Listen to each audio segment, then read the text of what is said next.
Olá a todos, eu sou André Nunes, sou arquiteto e urbanista, atuo na Coordenação Geral de Gestão de Bens de Uso da Administração Pública da Secretaria de Coordenação e Governança do Patrimônio da União e falo para vocês hoje aqui sobre gestão compartilhada de áreas da União e a transferência da gestão das praias no âmbito do projeto Orla, certo? Vamos lá.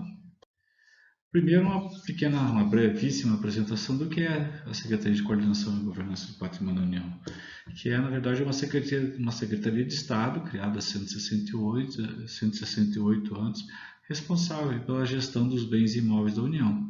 Hoje nós administramos cerca de 700 mil imóveis, um pouco mais, 50 mil desses imóveis são utilizados em serviço público aí pela administração federal, pelos estados, pelos municípios, pelo Distrito Federal e entidades sem fins lucrativos, né? Inclui aí as empresas públicas, as autarquias, as fundações e tudo mais. Todos esses entes aí utilizam esses imóveis da União. Além desses imóveis do nosso acervo, nós fazemos gestão também dos imóveis herdados aí dos órgãos extintos, a exemplo da LBA, da Portobras, da própria rede ferroviária federal, e os não operacionais de diversos entes federais, exemplos dos imóveis do INSS, dos imóveis do Bacen, do Senad, etc. E o foco da nossa gestão é a função socioambiental e econômica desses imóveis, eles têm que ser sustentáveis, né? Socioambientalmente e economicamente também. A habitação social e a instalação de infraestrutura ultra necessárias no país, né? E o desenvolvimento local e a geração de receitas patrimoniais para cobrir os déficits da União. Quais são aí esses bens imóveis da União? Onde é que a gente se localiza? Do que a gente vem falando, que universo é esse, né? Eles estão elencados no artigo 20 da Constituição Federal e para o nosso âmbito aqui, na nossa discussão, nos interessa falar sobre os terrenos marinhos e seus acrescidos, o próprio mar territorial e os lagos, rios de qualquer corrente de água em terreno de seu domínio, que são os rios federais, aí, as lagoas federais também, e as praias marítimas, certo? Aí, como é que são classificados esses bens da União, hoje denominados ativos imobiliários, né? São os bens de uso especial, que são os edifícios públicos, aqueles que têm uma afetação ao uso público, seja pela própria União, por estados, municípios, entidades sem fins lucrativos, aí. A exemplo das unidades de conservação, as terras indígenas, os portos públicos, aí qualquer edifício administrativo da União ou de estado ou município que sejam edificados utilizados, né, em imóveis da União, né? Os bens dominicais, que são aqueles que não são utilizados no serviço público, que são utilizados por terceiros, por particulares, né, ou estejam vagos, e os bens de uso comum do povo, no caso, os rios federais, o mar territorial e as praias, que são bens de uso comum do povo genuínos, e os calçadões, praças e ruas e parques, aí, que são bens de uso comum do povo por alguma afetação que lhes foi imposta, né? Aí, qual é a matriz da destinação? Você trabalha com duas vertentes, né? A gente tem instrumentos para esse tipo de imóveis. Primeiro, os inalienáveis, né? Que não se pode transferir os direitos reais sobre eles, são os terrenos de marinha na faixa de segurança e os terrenos marginais e seus acrescidos. O mar territorial, os rios federais, as praias e as várzeas dos rios federais, eles são alienáveis, né? Ou seja, não se pode ter transferência de direitos reais sobre eles. E as unidades de conservação e as terras indígenas, aí, que têm usufruto perpétuo das comunidades indígenas. E os alienáveis, que são os nacionais interiores, aí, os terrenos de marinha e marginais fora da faixa de segurança. Certo? E quais são as ações desse PIL com esses imóveis? Em grande parte é apoio aos programas prioritários do governo federal, apoio aos estados, municípios, ao Distrito Federal na implementação de suas políticas públicas, né? Na regularização fundiária rural e urbana e na provisão habitacional, apoio às políticas públicas prioritárias, só para citar educação, saúde, cultura, segurança, assistência social e outras diversas tantas. O apoio às políticas de preservação, seja ambiental, seja histórica, né, cultural, e suporte aos eixos das administrações públicas, aí como prédios públicos, né. Aí se trabalha no âmbito da racionalização de uso e ocupação dos prédios no compartilhamento de espaços, né?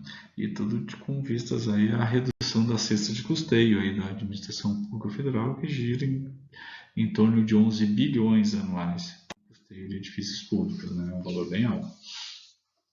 E quais são os instrumentos para a destinação desses ativos imobiliários, né? A alienação, que no âmbito da SPU pode ser venda, permuta ou doação. Há também a transferência de domínio, em alguns casos por força de lei ou determinação judicial, né? O aforamento gratuito ou oneroso, mais a remissão dos foros, que logo no slide à frente eu dou uma detalhada para vocês. A concessão de direito real de uso, em que a propriedade do imóvel é a União e a gente pode conceder o direito real, que ele pode ser transferível entre os terceiros, né, entre particulares. A concessão especial de uso para fins de moradia, que é a famosa COEM. A cessão de uso, que pode ser gratuita, onerosa, em condições especiais, e ainda sobre os regimes de aforamento e de concessão de direito real de uso, que em grande parte são utilizados aí no âmbito da regularização fundiária da produção habitacional junto dos municípios e dos estados, né? E as entregas provisórias, sessões provisórias, que são utilizados, instrumentos que são utilizados aí, para a gestão dos imóveis federais, né, no âmbito da administração pública federal.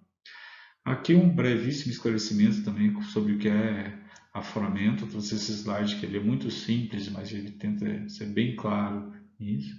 O aforamento é copropriedade, onde o foreiro ele é dono do domínio útil do imóvel, que corresponde a 83% da propriedade total, e a União fica lá com os 17% denominados de domínio direto, que é a propriedade da União. A remissão do aforamento, que agora está se falando muito nisso, a gente está num exercício importante de realização dessa remissão, é a aquisição pelo particular lá desses 17% que era o domínio direto da União, quando ele consolida lá o domínio pleno do imóvel. Então, de forma muito simples, esse é o aforamento. A remissão do foro, que foi autorizada aí na Lei 13.240 de 2015, que estabeleceu a faixa de segurança de frente ao mar, né? Então, nas áreas urbanas está lançada uma faixa de 33 metros, que a época dessa gravura aí não estava estabelecida ainda. Então, tudo que está, deixa eu pegar um marcador aqui, tudo que está além do linha limite do terreno de marinha, dentro dos acrescidos aqui, e fora dessa faixa de segurança, que é essa aqui, pode ser remidos os foros, ou seja, toda essa área dessa mancha aqui, ela pode ser transferida ao domínio pleno dos imóveis. Na faixa de segurança, nesse caso aqui, que é mal representada, está com mais de 33 metros, isso seria passível de transferência de domínio útil, no caso o aforamento, né? Ou a CDRU. Então essa é a remissão, quando a gente consegue, quando é possível, viável, a gente transferir o domínio pleno dos imóveis dentro dessa faixa, entre o limite de terrenos de marinha e a faixa de segurança, certo? Aqui, os instrumentos de apoio à destinação dos ativos imobiliários, então, que é a autorização de uso rural e urbana, né? Quando ela é rural, ela se chama termo de autorização de uso sustentável, né? TAUS, e quando ela é urbana é termo de autorização de uso somente. A inscrição de ocupação, que é algo largamente conhecido aí no âmbito da gestão patrimonial, e quando a União reconhece a detenção do imóvel por um terceiro. Isso não se confunde com posse, ou com mesmo com propriedade, ou com expectativa de direito sobre o imóvel, é a mera detenção do imóvel, né? A permissão de uso, que é para eventos de curta duração, praias, em geral isso é muito comum, casamentos, arenas esportivas. A guarda provisória, que se faz de imóveis com risco, sob risco, ou do próprio imóvel, ou que o imóvel esteja colocando algum espaço em risco, algum transeunte, coisa assim, né? Autorização de obras para, enfim, realização de obras em alguns determinados, quando é só isso, a abertura de vias, por exemplo, né, que vai continuar bem de uso comum do povo, e a declaração de interesse de serviço público, que também é um instrumento importantíssimo, principalmente no âmbito da regularização fundiária e da produção habitacional, a famosa portaria disso. Esse slide é muito esclarecedor, esse conjunto de 3 slides aí que tem esses esquemas que, para facilitar a compreensão de vocês, quanto aí a característica de cada imóvel da União e quais os instrumentos, enfim, um resumo interessante de quais instrumentos que se aplicam aí aos diversos tipos de imóveis da União. O importante é vocês perceberem que do mar para o interior, ou seja, da direita para a esquerda aqui, quanto mais para o interior, mais domínio, mais direitos reais sobre esses imóveis eu posso transferir. Vejamos aqui. Então, no mar territorial, eu posso fazer entrega e cessão somente. A União, Estados, municípios e particulares, eu posso fazer uma cessão e aqui os normativos essa portaria SPU 745 de 2018 e a portaria 404 de 2012. Na faixa de praia, eu posso fazer a entrega e a cessão também e a transferência de gestão para o município, que foi autorizada na 3240. Na faixa de segurança que foi estabelecida aí pelo artigo 1º, parágrafo 3º da mesma lei 340, que é a faixa de 33 metros em áreas urbanas, sobre terreno de marinha, crescido de marinha, enfim, que essa faixa de segurança é importantíssima vocês entenderem que no âmbito da SPU, faixa de segurança se refere exclusivamente a domínio, gente, a propriedade, a gestão patrimonial, a patrimônio. Ela não se confunde com faixa não edificante, a APP ou qualquer outra coisa, uso público ou não. Faixa de segurança no âmbito da SPU é somente um delimitador falando da transferência ou não da gestão, da transferência da propriedade desses imóveis. Portanto, dentro dessa faixa de segurança sobre os aquecidos de marinha, eu posso usar a inscrição a entrega e cessão, posso utilizar também a CDRU e a inscrição de ocupação e o aforamento, que é a transferência de 83% da propriedade desse imóvel para um terceiro. Certo? No restante dos aquecidos de marinha e terreno de marinha nacional interior, eu posso entrega e cessão, posso concessão de direito real de uso e inscrição de ocupação, e alienação do domínio pleno, inclusive, doação, venda e permuta e remissão dos aforamentos, certo? Nesse caso, já sem os acrescidos de marinha, a faixa de segurança está sobre os terrenos de marinha. Mesma coisa. No mar territorial eu posso fazer entrega e cessão, na praia eu posso fazer entrega e cessão e a transferência de gestão para os municípios. Na faixa de segurança sobre os terrenos de marinha, a entrega e cessão, a CDRU, a inscrição de ocupação e aforamento. E para o interior, além no restante terreno de marinha fora da faixa de segurança e nos nacionais interiores, a entrega e a cessão, a CDRU, a inscrição de ocupação e a doação, venda e permuta e a remissão dos aforamentos, certo? E aqui é um caso clássico dos terrenos de marinha afogados pelo mar. São os casos em que houve erosão, o mar subiu e consumiu os terrenos de marinha, né? Que a propriedade da União, se ela não for dona do nacional interior aqui, a propriedade da União se encerra na praia. Então, no mar territorial, as mesmas coisas, entrega a cessão, a praia entrega a cessão e a transferência para o município, e quando houver domínio da União sobre terrenos interiores, que não tem, mas por ser terreno de marinha, a entrega é a cessão, a CDRU, a inscrição de ocupação e a doação à venda permuta. É dizer que fora da faixa de segurança eu posso transferir domínio pleno desses imóveis, certo? Espero que tenha ficado claro.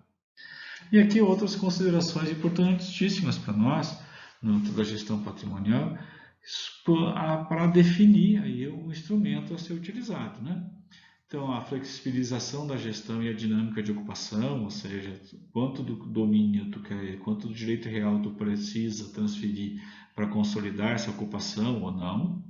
A necessidade de regulação do setor pelo governo federal, por exemplo, portos, hidrovias, essas coisas todas, que tipo de instrumento se poderia usar e a depender da necessidade de regulação do setor pelo governo federal. A capacidade de atração e captação de investimentos, ou seja, para quem eu estou transferindo esse imóvel, ele vai ter condição de viabilizar esse empreendimento, isso define o tipo de instrumento também que se usa. A capacidade de gestão do patrimônio pelo empreendedor também é fundamental. Questões relacionadas a óbices legais, por exemplo, eu tenho algumas limitações na gestão dos imóveis do antigo DNR, da LBA, da própria Refes e do INSS. Também as questões de especulação imobiliária com a área pública, a gente enfrenta isso com muita força na SPU, a especulação de área pública, e a racionalização de uso aí no âmbito da Secretaria de Patrimônio da União, da Secretaria de Gestão do Ministério da Economia, no âmbito de todo o governo federal. Isso também delimita bastante os nossos instrumentos. Aqui, muito brevemente, alguns exemplos. Aqui o castelo lá da Fiocruz, do Rio de Janeiro, que foi feita uma doação, aos prédios da Universidade Federal Fluminense, da Universidade Federal de São Paulo. Aqui um caso de utilização de CDRU para o município, no Lagoa da Zesa, lá no Ceará, no âmbito da regularização fundiária, os termos de autorização de uso sustentável nos ribeirinhos da Ilha do Marajó, as entregues, aqui uma reserva extrativista, que tem uma sucessão de instrumentos aí que a SPU entrega para o NMA, que faz uma cessão para o ICMBio, que depois vai lá e transfere CDRU para o direito real de uso para as comunidades extrativistas, né? Aqui uma seção onerosa importante, que é o Porto da ThyssenKrupp, na Baía de Sepetiba, em Santa Cruz, no Rio de Janeiro, com um terminal portuário de uso privativo, o famoso TUP. Aqui uma seção de uso gratuito do Arco Metropolitano do Rio de Janeiro, para a BR-101, 040, 116 e 101. Um aforamento oneroso para o Estado do Atlântico Sul, lá na ilha de Itapuaca, em Ipojuca, em Pernambuco. É só para exemplificar os instrumentos que a gente utiliza. E qual é que é a perspectiva da SPU? O que a SPU pretende com esses instrumentos?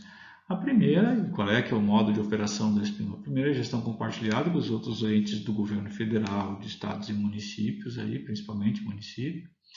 A racionalização de uso e apoio às políticas e projetos prioritários para o desenvolvimento, ou seja, o nosso foco é aumentar a capacidade, enfim, multiplicar o alcance das políticas públicas e o retorno das políticas públicas para a União, é o que nos interessa, para os estados e municípios, evidentemente. Disponibilizar as áreas para os gestores da política pública específica. A SPU não gosta de porto, não prefere marina, não tem interesses em patrimônio histórico. O nosso interesse é apoiar as políticas públicas, seja de preservação, seja de gestão portuária, seja de gestão do turismo náutico. O nosso apoio, a nossa intenção é apoiar essas políticas públicas. E, evidentemente, gerir receita com esses imóveis, né? Do que for de gerir receita, evidentemente. E aí, alguns diversos exemplos para vocês. Aqui outros exemplos, né? A Caverna de Bonito, o Pão de Açúcar, a Parque das Cataratas, diversas marinas públicas e privadas pelo país. Aqui exemplos de hotéis de selva lá na Amazônia, que também são explorações em área da União, que tudo isso é espaço físico em áreas públicas da União. E aqui outros enfrentamentos, né? Aqui começa a pesar o negócio. A gente acha que é fácil, o estudo que é demais, enfim, que é só maravilha. Não é essa beleza não. Por exemplo, isso é um projeto importante no Ceará, que impede o acesso à praia em quase 1 quilômetro de praia. Então, os acessos à praia são prejudicados, a questão de ocupação irregular em área de praia, se é uma comunidade assentada em cima de praia, são as obras irregulares em praia, que o nosso amigo, em vez de proteger o muro, o terreno de dentro do imóvel, ele protegeu fora, acabou inviabilizando a praia aí. A questão do avanço do mar também é uma questão importantíssima para a gente, porque, enfim, os prejuízos todos, né? Aqui os terrenos, os acrescidos de marinhas, os famosos aterros não autorizados, que acabam quase que invariavelmente nessa situação. Isso tudo é dinheiro jogado fora, esforço, muitas vezes até dinheiro público jogado fora. A questão do acesso e da gestão inteligente da praia, né? Esse aqui é o exemplo de Salinópolis, tem um acesso, um primeiro acesso e depois um segundo acesso a 600 metros e outro a 1,5 km. E com a subida da maré, que lá, sei lá, em cima no trópico acontece de forma muito rápida, muito acelerada, acaba acontecendo esse tipo de coisa, né? Então, já pelas distâncias, pela dificuldade de acesso à praia, a comunidade tem que ir para a praia de carro, e na hora de sair, quando a maré sobe, acontecem coisas desse tipo. Então, são enfrentamentos diários da SPU, e certamente de municípios, de estados e dos outros entes também. Bom, aqui um pouco da história da gestão costeira para a gente, do que é que a gente vem falando e por que a gente está funilando para a gestão de praia, certo? A gente começa então como marco temporal aí lá em 1988, com o Plano Nacional de Gerenciamento Costeiro, que é o mesmo ano da Constituição, 1988 também, ou seja, 34 anos. Então, lá em 96 começam os estudos para regulamentar o Plano Nacional de Gerenciamento Costeiro, e a gente considera lá em 96, então, os primórdios do projeto Orla, isso lá há longos 26 anos, né? Em 2001, tem os estudos piloto para a implementação da metodologia do projeto Orla e elaboração dos manuais, começa a elaboração dos manuais, aí há 21 anos, portanto. Depois, em 2004, houve a regulamentação do Plano Nacional de Gerenciamento Costeiro por esse decreto 5.300, que trata a orla como um novo espaço de gestão territorial e delimita a orla marítima com espaço de planejamento e de gestão territorial, e estabelece que o plano de gestão integrada, que à época se chamava de plano de intervenção, como obrigação dos municípios, ou seja, tem 18 anos que os municípios têm a obrigação de realizar isso.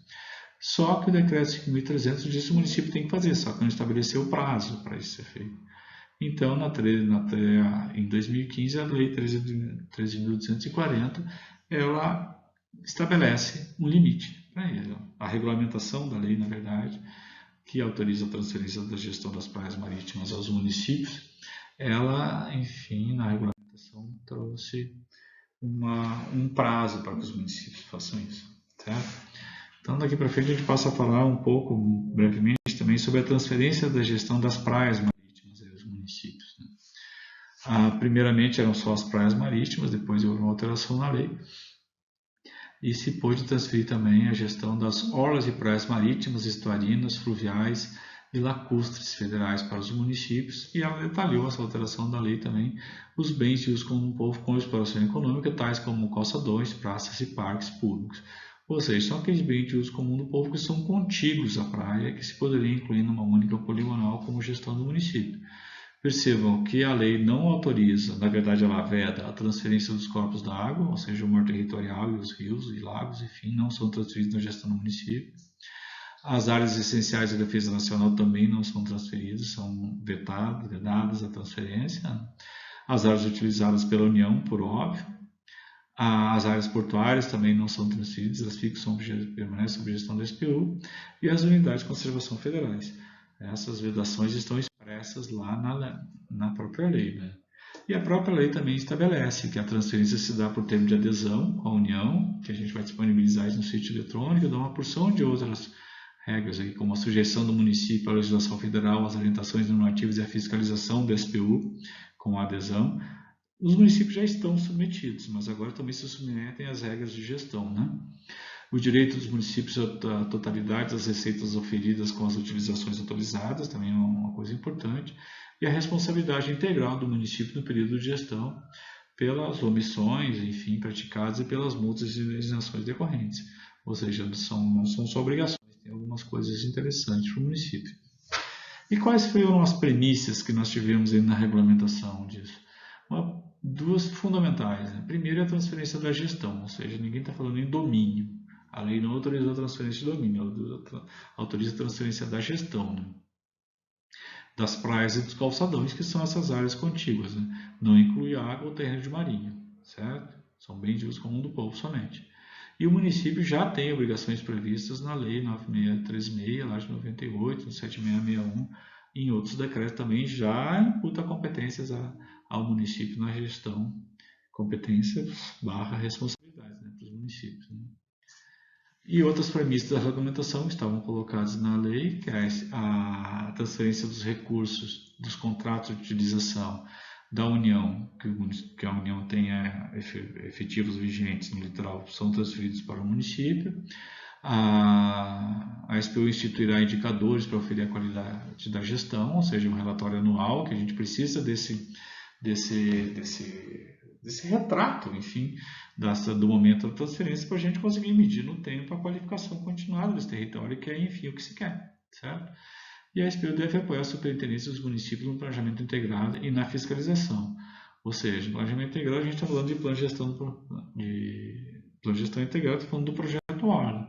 E aí todo o esforço que a SPU tem imprimido para qualificar os facilitadores. Então, a partir da Lei 13.240, como é que se dá essa regulamentação, em quais circunstâncias? Né? Final de 2015, a Lei 13.240, é de 2015.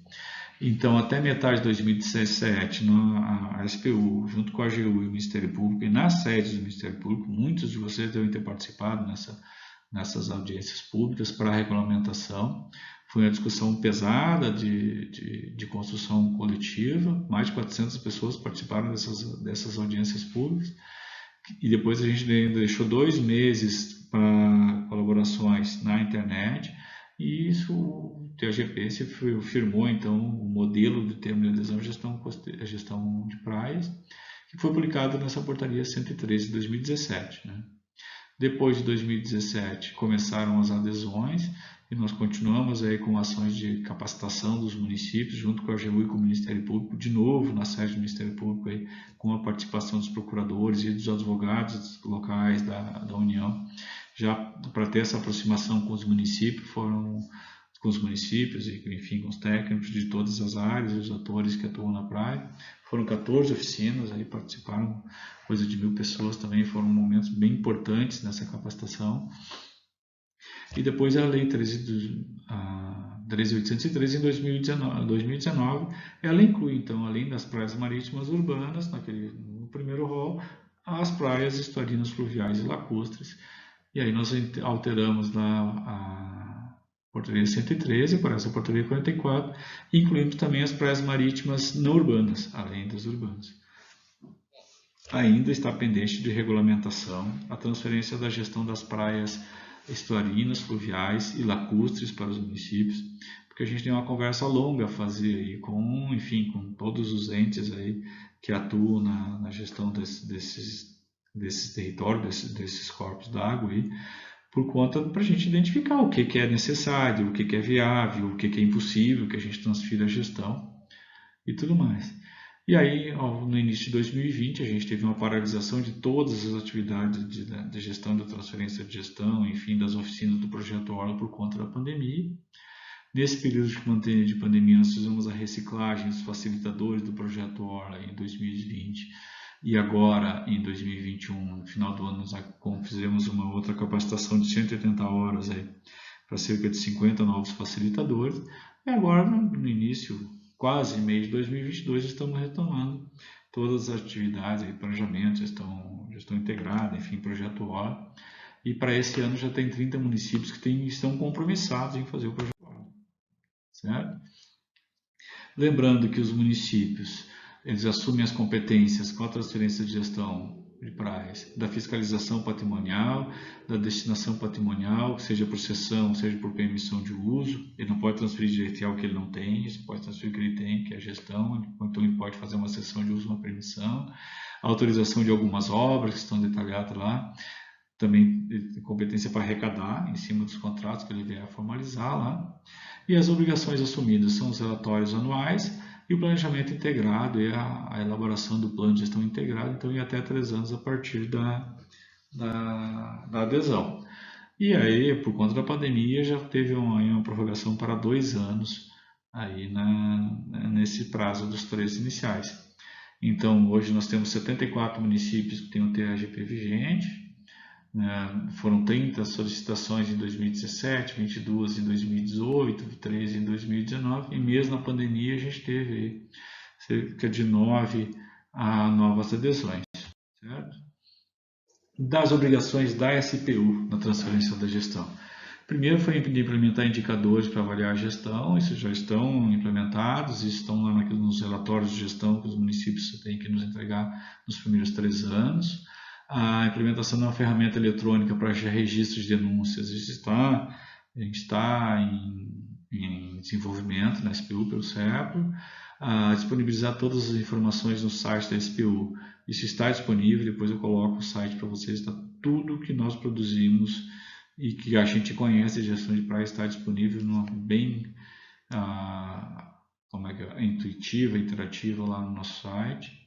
A comunicação aos municípios com as alterações na agilização e nas normas que envolvem gestão patrimonial, as superintendências vêm fazendo isso junto aos gestores municipais, né? O que a gente não tem tido é retorno dos gestores municipais, mas as superintendências vêm fazendo isso. e a disponibilização de corpo técnico apto para orientar as elaborações dos PGIs, que são os facilitadores do projeto Oracle, e como eu coloquei no slide anterior, eles estão sendo formados aí ao longo do tempo, certo? Aqui as obrigações das nossas superintendências é acompanhar e fiscalizar os municípios quanto às irregularidades, estabelecer prazo para adequação, ou seja, a nossa superintendência deixa de fiscalizar a irregularidade em si e passa a fiscalizar a atuação do município lá, evidentemente apoiando o município para que ele exerça a fiscalização, né? Assessorar tecnicamente o município no que tange a fiscalização patrimonial, que é esse suporte que eu falei, né? Sobre isso já tem um plano um curso de fiscalização disponível na Escola Virtual de Governo da ENAP. O encaminhamento das denúncias vem sendo encaminhados para os gestores municipais, e aí um problema porque a gente não tem tido retorno desses encaminhamentos, né? O projeto Orla, formalizar a solicitação do PGI junto à coordenação estadual do projeto Orla e à comissão técnica estadual, isso é uma competência da nossa superintendência que vem sendo feito junto aos estados, né? E, enfim, apoiar as ações do projeto Orla, como diagnóstico, participação e todas essas coisas. Então, essas são as obrigações também da SPU, que parece que a gente só tem obrigações para o município, não, tem várias. Conhecidas as obrigações, então, de ambas as partes, vamos falar um pouco rapidamente sobre a elaboração do PGI, do projeto Orla, até o terceiro ano, a partir da adesão do TGP, que é talvez a obrigação mais significativa, mais pesada que o município tenha ao aderir ao TGP. É importante frisar também que o município não tem que necessariamente estar aderido ao TGP para fazer o seu planejamento integrado, não seria justo. Então, o município, se for a prefeitura entender, ela pode elaborar o PGI, que os passos são os mesmos e as condições e suporte que a União dá para a elaboração desse plano de gestão integrado são os mesmos, certo? Então, a partir da adesão do TGP, ao TGP até o terceiro ano, ou a partir da vontade do município de elaborar o seu plano de gestão integrado, feitas as comunicações à SPU local e à coordenação estadual do projeto Orla, o facilitador contratado pelo município então passa a elaborar um amplo diagnóstico, que ele é inclusive patrimonial. A SPU local tem importância muito grande nesse momento, que é nesse momento que são levantados lá todos os dados possíveis e de serem localizados na superintendência, desde contratos, as ações de fiscalização, as multas, as reintegrações de posse, enfim, os processos de destinação em andamento, seja de regularização fundiária, enfim, as destinações que estão em curso, as permissões de uso, isso tem que ser tudo levantado, reunido e trazido aí para as oficinas de elaboração do plano de gestão integrado, né? E ainda desse amplo diagnóstico é muito importante que o esforço do facilitador identificar outras demandas para o território, né? Outras ações que venham acontecendo, sejam judiciais, sejam de meio ambiente, sejam ligadas ao movimento dos barraqueiros, dos bugueiros, enfim, de todo do trade turístico também, identificar tudo que puder e que sirva de subsídio para esse planejamento. Então, a partir desse diagnóstico, então, são feitas das duas oficinas, que estão detalhadas lá, todo o passo a passo delas está lá no manual, mas basicamente são 5 passos, né, que consiste o primeiro na apresentação desse diagnóstico para a comunidade, enfim, para os órgãos e para os entes interessados, para todos os atores participantes da oficina, uma visita de campo para recorrer todo o território, identificar essas ações previstas no diagnóstico, enfim, essas ocorrências do diagnóstico, reconhecer as unidades de paisagem, algumas outras ações que tenham escapado, né, do diagnóstico. A partir dessas informações todas colhidas e dos desejos locais, enfim, do conhecimento da comunidade local, é a construção dos cenários, né, onde se identificam o cenário atual de ocupação do território, da dinâmica do território, a situação desejada, enfim, a situação prevista, caso a gente as intervenções não ocorram, né? Depois vem a definição de ações que demandam destinação. Essas ações elas necessitam de uma consulta SPU, que vai ver da viabilidade de prosseguimento dessa proposta, né? Dessas ações, porque algumas propostas simplesmente são inviáveis por vedação legal, por exemplo, construção na praia, quiosque na praia, a vedação, restrição de espaço à praia, essas coisas assim, Isso tudo é proibido, então a SPU tem que dar uma olhada nisso, uma olhada rápida, para ver da viabilidade de prosseguir essas ações dentro do plano de gestão integrada, né? E aí então vai atuar, vai trabalhar o facilitador junto com a prefeitura vai elaborar então um plano de gestão integrado, que é depois submetido à aprovação da coordenação estadual, é aprovado em audiência pública também, tem um visto lá da Coordenação Nacional do Projeto Orla que tenta verificar a adesão das propostas das ações às políticas públicas federais, para já dar encaminhamento no âmbito do governo federal, né? E a SPU depois então promover as destinações conforme forem sugeridas lá nas ações do Plano de Gestão Integrada. Então, de forma muito resumida, assim, esse é o passo a passo da elaboração do PGI e as consequências e, enfim, as ações desse planejamento integrado no âmbito da SPU, no âmbito patrimonial, né? É isso. Das obrigações, essa talvez seja a mais importante. Se não mais importante, certamente é a segunda mais importante, porque fica ao lado da fiscalização e da qualificação continuada do território. É isso. Ações aí para a SPU na transferência da gestão. Está aqui o nosso site, que ele por estar dentro do site do Ministério da Economia, ele tem um caminho muito longo, a gente fez esse encurtador, esse bit.ly, praias do Brasil e tudo minúsculo, é importante saber disso. Lá vocês vão encontrar o manual do Projeto Orla, que é uma revisão dos 5 manuais que ainda estão disponíveis lá e são documentos importantes, que estão disponíveis lá para quem quiser implementar o Projeto Orla, conhecer e tudo mais. O Projeto Orla. Estamos também saindo do forno um curso EAD para gestores de praias, gestor municipal de praia, para toda a população, para qualquer um que queira conhecer o que é a gestão de praias aí sob o olhar do município. Também está disponível gratuitamente na Escola Virtual de Governo.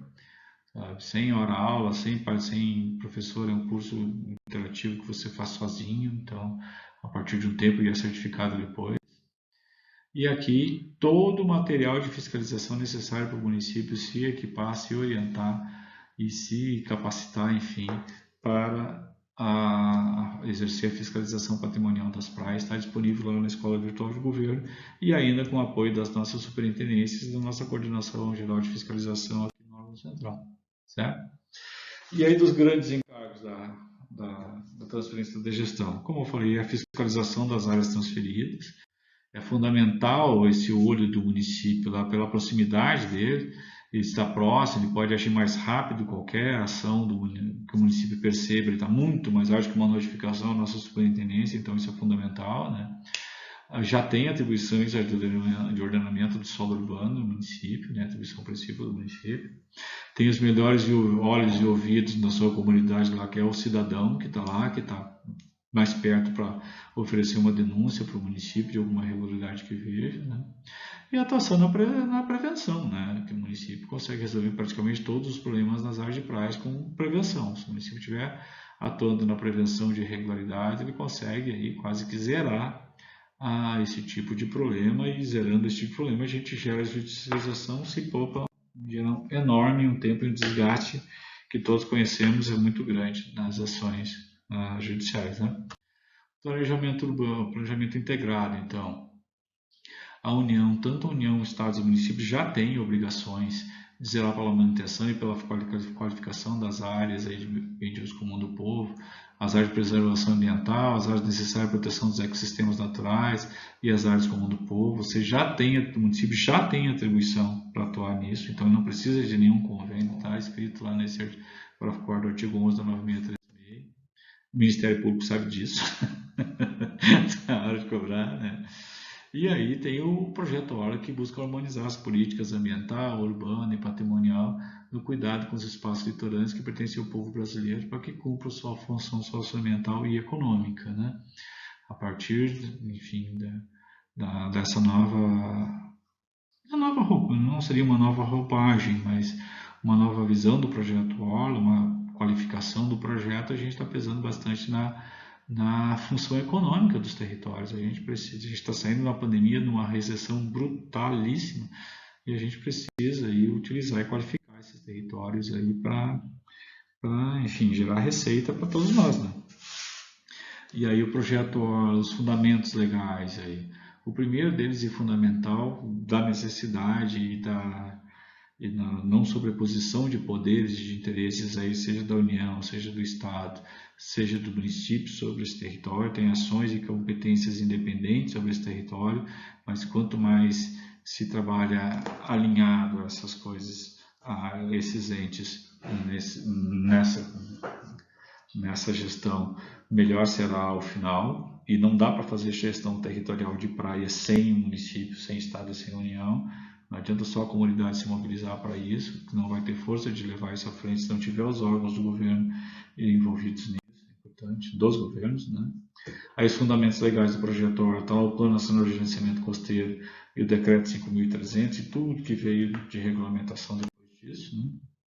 E o arranjo institucional do projeto Orla, que vocês já conhecem, né? Que é a coordenação municipal, no âmbito do município, tem o apoio do Comitê Gestor Municipal, a Comissão Técnica Estadual, que apoia a coordenação estadual e que hoje, de forma mais reconhecida, mais comum, é formada pela Superintendência do Patrimônio em órgão estadual do Meio Ambiente, mas aí com a adesão do Ministério do Turismo e com o Ministério do Desenvolvimento Regional na coordenação do projeto Orla, isso pode ser alterado e modificado para entrar a Secretaria Estadual de Turismo, Secretaria Estadual de Planejamento, enfim, outros entes que possam atuar na coordenação estadual em apoio ao SPU e ao órgão municipal de meio ambiente, órgão estadual de meio ambiente, desculpe, para quanto mais a interação houver entre esses diferentes órgãos, mais forte vai ser a gestão sobre o território. Né? E tudo isso para quê, gente? É a qualificação dos territórios, sabe? Primeiro, uma qualificação turística, com o ordenamento da orla e garantir acessibilidade universal, ou seja, a praia é como órgão para todos, quando ela tem vocação turística, tem praias que não tem vocação turística, nem por isso ela precisa ser relegada, né? Estrutura de apoio aos usuários, com estacionamento, iluminação, segurança, posto médico, assim, um serviço de qualidade disponível para toda a população, né? Restaurantes, bares, hotéis, resort, enfim, edifício, garagem, loja, todos esses equipamentos que são necessários dão vida aí às orlas, né? Em determinada escala, claro. A possibilidade de agenda de eventos anuais, né? O município tem na mão essa agenda de eventos, enfim, poder planejar isso de maneira a realizar essas coisas sem deixar a vizinhança doida lá, né? A certificação de praias, que dá publicidade internacional para uma certificação internacional de praias, exemplo do Bandeira Azul. Aí. E quanto à qualificação turística, também é uma coisa muito importante que a gente não pode se iludir, gente. Seja, vou aderir à transferência da gestão, eu vou fazer o projeto Orla, agora eu vou regularizar todas aquelas barracas que estão irregular lá na areia da praia, ou a minha piscina que está lá na beira da praia. Gente, o que era irregular antes do projeto Orla, o que era irregular antes da transferência da gestão das praias, continua irregular. O que a gente vai fazer é estabelecer tempo, prazo e condição para que essas coisas sejam regularizadas ou removidas de lá. Então, a gente não pode se iludir com os instrumentos nem com a qualificação das coisas. O que é irregular, continua irregular. A não ser que a lei mude, que a lei não mudou, quanto a isso que eu saiba, ou ao menos até agora, até o momento dessa gravação. É irregular, certo? Da qualificação ambiental, aí, que é conhecido de todos nós, a recuperação das áreas degradadas, proteção de donas e restingas, proteção contra a erosão costeira, gestão de resíduos sólidos, qualidade da água e da areia, a educação ambiental. Então, tudo isso é fundamental, gente. Outro dia eu tive uma praia no sul em que fizeram uma passarela super bacana por cima das dunas, assim, de uma AP que tem lá, para chegar até a praia. E de um lado tinha um parquinho em cima da duna, e do outro lado bancos para o pessoal olhar o mar. Poxa, em cima da duna, em cima da restinga não pode ter isso.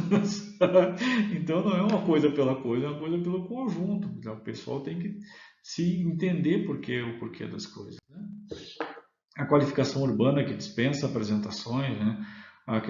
Os resultados do planejamento urbano são sentidos assim na hora em que isso começam as atividades, né? A melhoria do sistema viário, a garantia de acesso universal, gente, às praias é fundamental, a melhoria do sistema de saneamento básico, tirar a língua negra de praia, essas coisas todas, regularização fundiária e produção habitacional, é tudo ter condição de tirar uma comunidade de cima da areia, botar um pouquinho mais para trás, botar num lugar mais qualificado, Evidentemente que não seja comunidade tradicional, que é uma outra tratativa que se tem, né?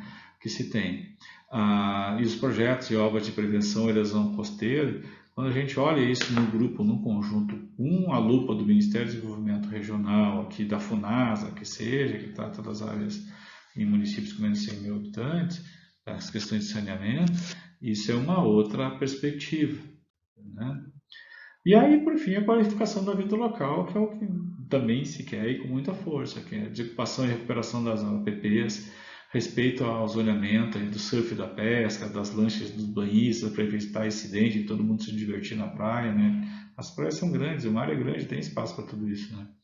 Respeito e proteção às comunidades tradicionais, instalações adequadas para barcos e equipamentos dos pescadores, enfim, a qualificação também do território das comunidades tradicionais dos pescadores, né?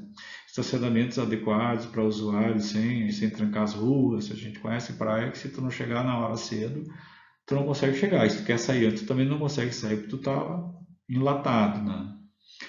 Eventos noturnos, tem que observar o ambiente ao redor. Não é que a praia está liberada, que ela está urbanizada, que ela está bonita, que a vizinhança evaporou. Os caras precisam dormir na vizinhança. Então, esses ajustes têm espaço para ser feito e pactuado nessas oficinas do Projeto Orla, né?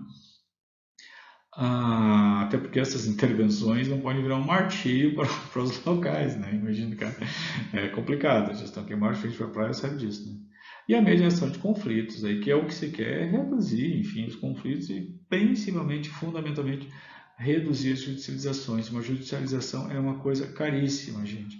Parem e pensem que às vezes a gente não tem uma ação judicial para tirar uma barraca, um quiosque, um extra, um deck de madeira que seja, que não vale 10 mil reais às vezes o empreendimento e se gasta centenas de milhares de reais aí, com horário de advogado, com honorário de advogado, com salário de advogados da União, com salário do Ministério Público, salário de todo o judiciário, todo o staff de SPU, não sei. Então, enquanto mais a gente diminuir isso, é uma ação que todos ganham. Sabe? E aí, para quem ainda tem algum apelo político partidário nas ações de planejamento ou alguma coisa, tem uns que são muito a favor, outros muito contra, né? É importante, esse slide aqui está ligado àquela linha sinuosa lá que falou de 88. Desde o período dos primeiros estudos do Projeto Orla lá em 96, já passaram 5 presidentes, estamos no 5º presidente, no 16º ministro do Planejamento da Economia, no 9º ministro do Meio Ambiente e no 21º ministro do Turismo. Isso para ter uma ideia como é perene essa construção do Projeto Orla e a questão da gestão territorial da Orla. Isso é um projeto de Estado, gente. Isso é muito mais que as nossas discussões político-partidárias, que agora nesse momento está tão difícil para todo mundo, né? Então a gente tem que levar o que há de melhor para a gente, para as oficinas, levar o que há de melhor da nossa consciência cidadã, pela urbanidade, pela civilidade, pela construção conjunta de solução para todo mundo, sabe? Cedendo num momento para ganhar no outro. Então essa questão da negociação, a gente tem que ter essa maturidade civil assim, para ir à frente e qualificar o nosso território, qualificar o nosso espaço de bem viver, né? Tudo isso porque tem fé cega que o Projeto Orla é um vetor de desenvolvimento econômico sustentável desse país e a gente precisa muito desses vetores de desenvolvimento econômico sustentável para esse país, seja na naturpreservação, seja no âmbito do desenvolvimento econômico, geração de emprego e renda, na qualificação saudável dos territórios, para todos termos uma vida mais saudável nesse território. É isso, pessoal. Muitíssimo obrigado. Eu sou André Nunes, está aqui o meu telefone. Eu não coloquei e-mail porque houve uma mudança no Ministério agora, na estrutura do Ministério. Tem algumas mudanças nos e-mails lá. Mas está ali o nosso site com todas as informações. Nesse telefone aí vocês conseguem entrar em contato e a gente passa os e-mails novos aí para que vocês mandarem documento, perguntas, o que for. Certo? Estamos à disposição. Depois desse slide, há pelo menos uns 30 outros slides que detalham cada instrumento, onde é cada instrumento de designação, onde é que ele se aplica, onde é que ele não se aplica. Vocês fiquem à vontade para consultar isso. Estamos à disposição aqui de braços abertos na SPU para atender as demandas de vocês. Tá bom? Muitíssimo obrigado, bom trabalho. Vamos embora. Até logo.